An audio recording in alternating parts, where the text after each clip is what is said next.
When it comes to customizing PowerShell, we can use what is known as the PowerShell profiles. So if I head over to PowerShell, what you'll first notice is the PowerShell prompt. Now this currently consists of my user directory, preceded by the letters PS for PowerShell. And if you'll remember from my previous videos, my prompt actually consists of my YouTube channel name, Bytes Love Bits.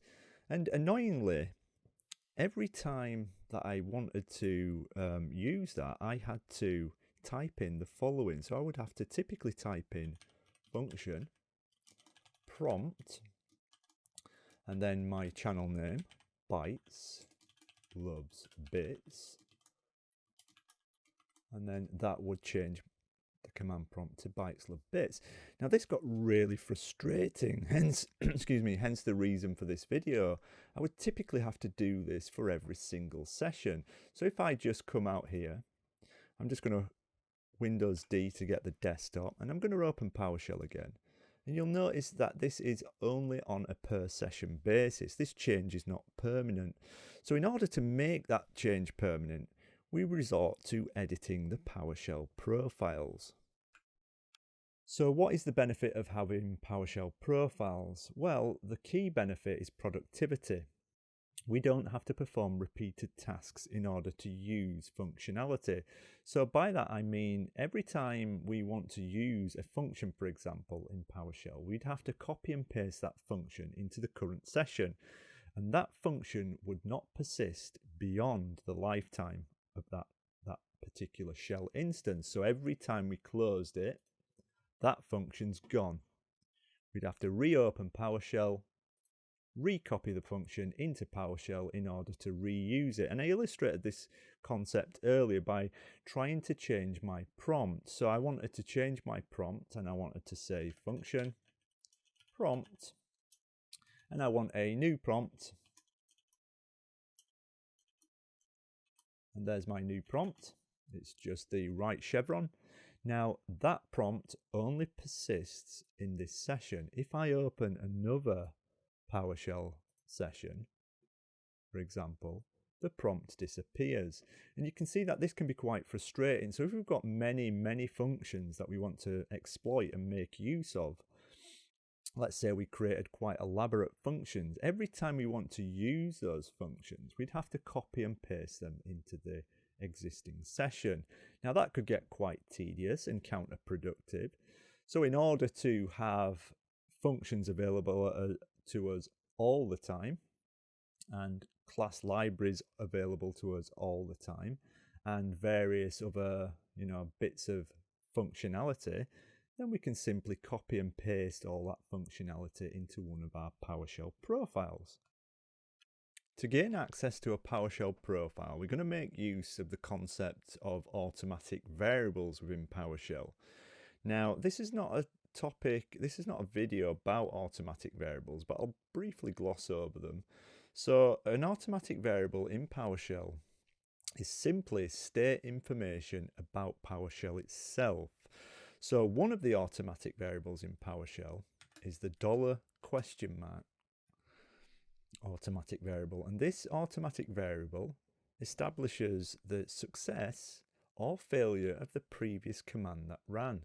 So when I hit enter, it does indeed tell me that the previous command that I ran in PowerShell succeeded, hence the true value. So let's head over to Microsoft, and let's just type in automatic variables, enter, and I'm just going to go down to this one. And the short description is automatic variables are just state information about PowerShell itself. And as you can see, if we scroll down, all variables begin with the $sign, but the automatic variables have a particular form. So we have $, which contains the execution status of the last command. If we scroll down, we have $up chevron contains the first token in the last line received by the session. So this is not the topic of this video, but if we scroll down and gloss over some of these, Actually, let's hit Control F, and what we're interested in is the $profile automatic variable. So the $profile automatic variable, it contains the full path of the PowerShell profile for the current user and the current host application. Now forget all that for a second, let's just come out of there. Now what we need to do to establish the existence of that path, or that file, sorry, is to use this command. So I'm going to right click, copy that, I'm going to head back over to PowerShell. I'm just going to clear the screen, and to establish whether that file exists, I'm just going to right click and hit enter, and as we can see, that file does not exist. The test path commandlet will test whether a path exists within the system, but confusingly, if we type in $profile, we can see that the path weirdly does exist, or it's outputted the path of that. But this is a little quirk, it doesn't really exist, and we can confirm this by holding down Windows E to bring up the File Explorer. And if we go into Documents and we go into PowerShell, we can indeed see that no file named Microsoft.PowerShell_profile.ps1 exists. So in order to create our PowerShell profile, what I'm going to do is issue the new item commandlet. I'm going to say -item type, it's going to be a file, and I'm going to put in the path, and I'm going to point it to that $profile, and I'm going to just say, I don't know, -force to actually force it to create the file. I'm going to hit enter, and as you can see, we've created that PowerShell profile file. And in order to edit that, I'm just going to hit Notepad, and I'm going to point it to the profile variable, or the automatic variable. So I'm going to hit enter. As you can see, we have actually created that file, hence the name here.